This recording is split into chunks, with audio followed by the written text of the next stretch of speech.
Então, vamos falar hoje sobre quem você diz que eu sou. O texto é muito parecido com o da semana passada, que a bispa Linda usou. Eu vou estar tratando com um texto em paralelo, que fica em Marcos 28, perdão, Marcos capítulo 8, de 27 a 29. A versão que eu estou usando é NVT. Então, minha versão está escrita assim: Jesus e seus discípulos deixaram a Galiléia e foram para os povoados perto de Cesareia de Filipe. Enquanto caminhavam, Jesus lhes perguntou: Quem as pessoas dizem que eu sou?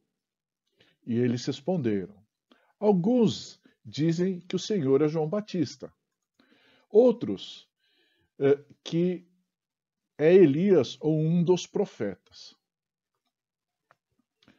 E vocês? Perguntou ele. Quem vocês dizem que eu sou? Pedro respondeu: O Senhor é o Cristo.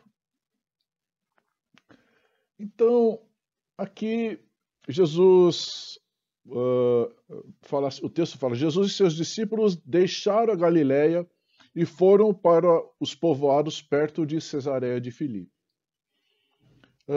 Eles estavam em Betsaida. No versículo 22, a gente pode ler assim: Quando chegaram a Betsaida, algumas pessoas trouxeram um cego a Jesus e lhe pediram que o tocasse. Então, Betsaida fica na margem norte do Mar da Galileia. E eles estavam caminhando para Cesareia de Filipe, que fica uns 40 quilômetros ao norte, né? E a superfície do lago, do Mar da Galileia, fica uns 210 metros abaixo do nível do mar. Eles provavelmente levariam alguns dias para percorrer os 40 quilômetros de subida de Betsaida até Cesareia de Filipe, porque Cesareia de Filipe ficava a 350 metros acima do nível do mar. Então, no caminho, né, desses alguns dias, sei lá se foram 2, 3, 4 dias, Jesus com os seus discípulos, e normalmente tinha uma multidão acompanhando eles, né, Jesus pergunta para as pessoas que estão em volta: quem as pessoas dizem que eu sou? E os discípulos respondem, falando dos outros, que o que as outras pessoas pensavam sobre Jesus. João Batista. Ou seja, o texto fala assim: eles responderam: alguns dizem que o Senhor é João Batista, outros que é Elias, ou um dos profetas. João Batista, que tinha voltado, porque ele tinha morrido decapitado. O próprio Herodes pensava dessa forma. A gente, no texto de Marcos 6,16, descreve assim: Quando Herodes ouviu falar de Jesus, disse: João, o homem a quem decapitei, voltou dos mortos. A outra opção era Elias. Elias é uma figura do Antigo Testamento muito popular entre os judeus naquela época. Por quê? Ele era considerado o iniciador do movimento profético. Ele tinha se arrebatado aos céus e voltaria. O arrebatamento dele está descrito aqui em 2 Reis 2,11. De repente, enquanto caminhavam, estava o Elias e o Eliseu aqui. Enquanto caminhavam e conversavam, parece um pouco o texto que a gente está lendo aqui, né? Em Marcos, Jesus está caminhando e está conversando com as pessoas que estão à sua volta. Surgiu uma carruagem de fogo, puxada por cavalos de fogo. Passou entre os dois e os separou. Elias foi levado para o céu num redemoinho. E existiu uma profecia em Malaquias 4, 5 a 6, que diz que Elias voltaria. O texto fala assim: Vejam, eu lhes envio o profeta Elias antes da vinda do grande e terrível dia do Senhor. Ele fará que o coração dos pais volte para os seus filhos, e o coração dos filhos volte para seus pais. Do contrário, eu virei e castigarei a terra com maldição. E algum dos profetas, né? No Antigo Testamento a gente tem os livros dos profetas maiores, que são 5 livros, e os profetas menores. E maiores ou menores não é porque um era grande e outro era pequeno, é porque os 5 primeiros que eles falam que são os profetas maiores têm uma grande quantidade de profecias. E os profetas menores, os livros são de tamanho menor. Mas, e hoje, né, quem as pessoas dizem que é Jesus? Então, tem gente que diz que ele é milagreiro, outros que é um rei triunfante, outros que é um sacerdote, psicólogo, economista, revolucionário e assim por diante. Tem várias imagens, várias faces, várias maneiras diferentes de se ver Jesus. Agora, o que responderia o seu cônjuge, a sua namorada ou namorado? O que os seus pais diriam? Quem é Jesus? Ou seus filhos? Ou seus vizinhos? Ou seus colegas da escola ou do trabalho? O que essas pessoas dizem que é Jesus? E aí, Jesus pergunta para as pessoas que estão à sua volta, os seus discípulos, as pessoas que são próximas a ele. Quem vocês dizem que eu sou? E Pedro prontamente responde: Tu és o Cristo. No Evangelho de Marcos, que é o texto que a gente está lendo agora, a gente tem várias proclamações de Jesus Cristo como sendo Filho de Deus. E é um filho especial. Né?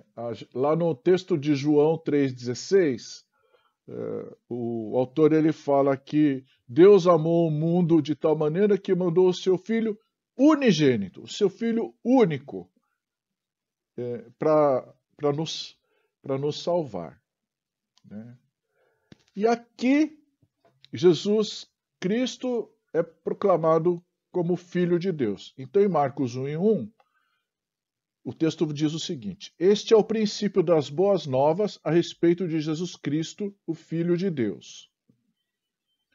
O próprio Deus declara isso quando Jesus é batizado.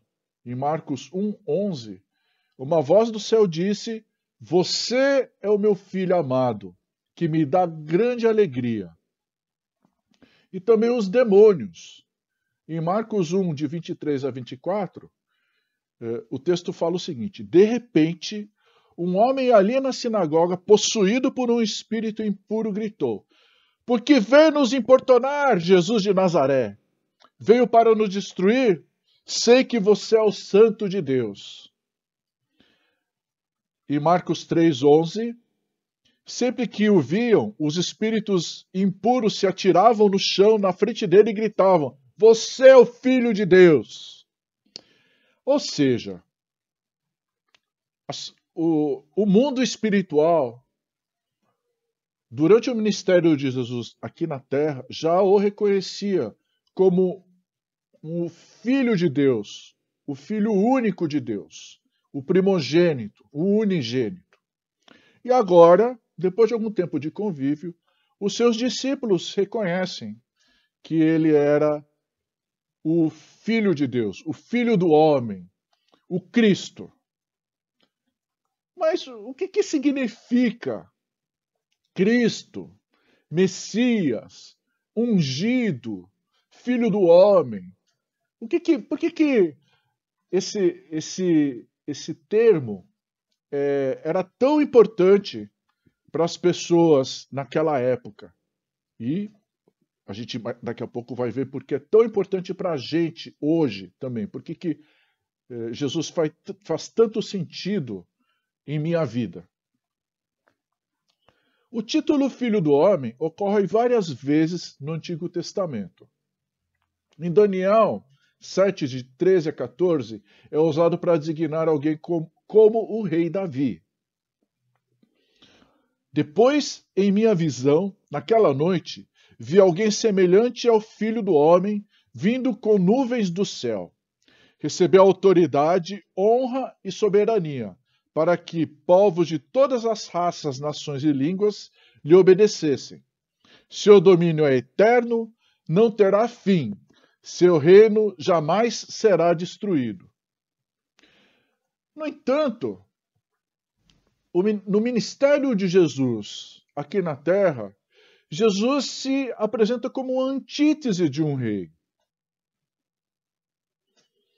Então, se a gente for olhar no livro de Isaías, em Israel, a partir do livro de Isaías, existe a imagem do servo do Senhor.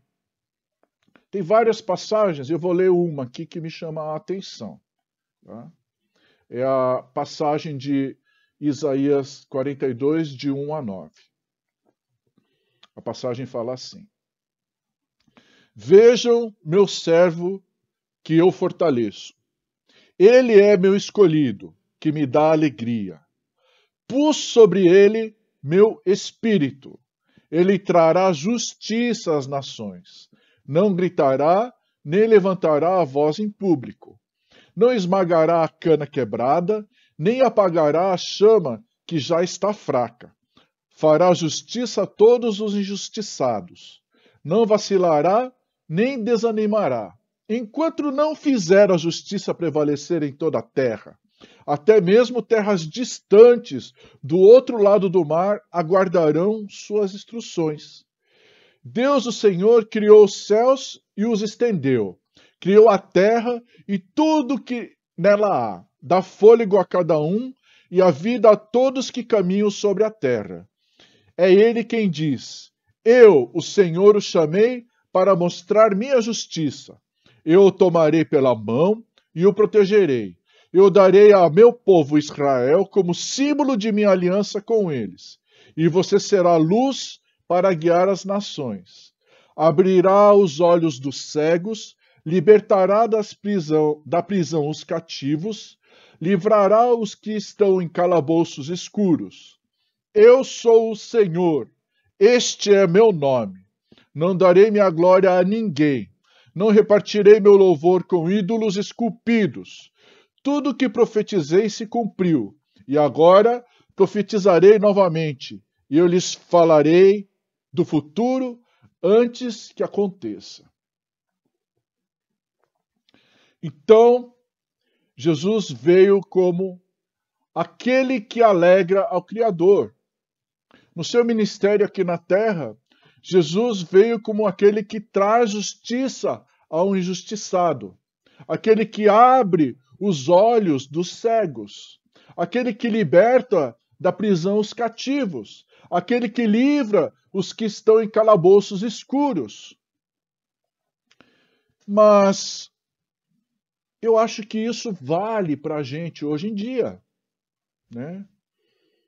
Aquele que traz alegria, não só para o Criador, mas alegria para as nossas vidas. Traz justiça ao injustiçado. Quantas vezes nós nos sentimos injustiçados? Mas a justiça que está se falando aqui é a justiça verdadeira. Aquele que abre os olhos dos cegos. Nem sempre a nossa cegueira ela é física somente. Muitas vezes nós não percebemos as coisas, principalmente as coisas que são sutis, as coisas emocionais, as necessidades das outras pessoas. E se a gente transcender as coisas espirituais, muitas vezes nós estamos cegos espiritualmente. Aquele que liberta da prisão os cativos. Muitas vezes, a prisão não é só daquelas pessoas que estão encarceradas de fato, né? Mas, mesmo quando ele liberta as pessoas das prisões, as prisões reais, é preciso que haja transformação das vidas. E Jesus tem esse poder de transformar vidas. Agora, nós podemos estar presos de outras formas, prisões espirituais, prisões emocionais, prisões afetivas. Temos necessidades, muitas vezes, de cura e de libertação. Assim como calabouços escuros, muitas vezes nós, no nosso trabalho, na nossa escola, na nossa casa, na nossa família, apesar de nós fisicamente não estarmos presos, cativos, enclausurados em calabouços escuros, muitas vezes nós estamos assim emocionalmente, na alma ou em nosso espírito. A minha experiência pessoal é muito parecida com essa. Eu conheci Jesus muito jovem, num acampamento da Holiness em Panorama. Eu tinha 11 anos de idade e quando me convidaram para que Jesus viesse morar em meu coração e aceitar Ele como meu Senhor e Salvador, eu fui lá na frente, chorei muito, me senti muito tocado. Mas aí, a partir da frente, daí para frente, até minha adolescência, até os meus 18 anos, quando entrei na faculdade, foi tudo bem. Mas o que acontece? Eu quando entrei na faculdade bem cedo, numa faculdade difícil. Aí, quando eu fiz 18 anos, estava numa faculdade difícil, eu comecei a me achar o suprassumo do extra máximo. E comecei a questionar uma série de coisas e achar que não precisava de mais nada, e nem de Jesus, nem de Deus. Eu era dono do meu nariz, eu conseguia fazer as coisas da minha maneira e eu estava sempre certo, não precisava de mais ninguém. Só que, conforme o tempo foi passando, eu fui percebendo que não era bem assim, né? As coisas que eu fazia nem sempre davam certo. As coisas que eu queria nem sempre eram as coisas que eu deveria ter querido. E passaram-se muitos anos. Aí eu conheci minha esposa, comecei a trabalhar, comprei meu primeiro carro, casei, minha primeira filha nasceu. E um belo dia eu estava no quintal da minha casa, tomando meu whiskyzinho, fumando meu cigarrinho. À noite, minha filha dormindo lá com a minha esposa, olhando para o céu, um céu lindo, estrelado. Eu com um bom emprego que eu tinha sonhado desde jovem, e comecei a suspirar. Pensei assim, caramba, parece que está faltando alguma coisa na minha vida. E eu não sabia muito bem o que que era. Alguns anos depois, a minha esposa estava grávida da minha segunda filha. Meu pai fez 70 anos de idade. Eu dei uma festa de aniversário para ele, chamei o irmão e as irmãs dele, que moram no Paraná, para vir a São Paulo e comemorar os 70 anos de idade do meu pai. Foi um jantar muito bom, aluguei um salão num restaurante, e depois do jantar nós viemos tomar um cafezinho aqui em casa. E eu estava mal. A festa tinha sido muito boa. Muito boa mesmo. Pô, a parentada gostou, comemos muito, cantamos, conversamos. Aí eu subi no terraço da minha casa, acendi um cigarrinho, estava mal. Aí minha tia, ela veio atrás de mim e falou: Marquinhos, tá tudo bem com você? Tava escuro, né? Já de noite. Eu falei, tá tudo bem, vesti aquela máscara do super-homem, né? Tá tudo bem, tia. Por quê? Não, você sumiu, tá todo mundo perguntando de você. Ah, tá bom, eu já tô indo. E aí ela virou para mim e falou assim, Marcos, não existem erros que Jesus não possa perdoar. E aquilo caiu com uma pedrada em cima de mim. Eu comecei a chorar. Não sei por quê. Eu me senti um imbecil naquele momento, né? E eu falei, pô, super-homem, erros, ser perdoado, né? Que coisa mais esquisita. Mas enfim. E foi a partir daí que eu voltei a me conectar com Jesus. Eu percebi que a minha vida sem Ele era muito ruim. Continuo tendo essa certeza. Eu tenho muitas dúvidas na minha vida, mas eu tenho uma certeza que eu perto de Jesus, eu estou muito melhor do que longe dele. Então eu prefiro ficar perto de Jesus. Agora, quem você diz que é Jesus? Você, minha querida, meu querido que está ouvindo essa mensagem, quem você diz que é Jesus? Se você não conhece Jesus como fonte de amor, fonte de alegria, fonte de paz, fonte de paciência, fonte de bondade, fonte de fidelidade, fonte de domínio próprio. Uau! Então, como nós cantamos no louvor, você também, meu amigo ou minha amiga, precisa abrir o seu coração e receber o amor de Deus se entregando a Jesus. Porque o maior milagre ele já operou em mim e o maior milagre quer operar em ti. Amém? Vamos orar? Ó Senhor Jesus,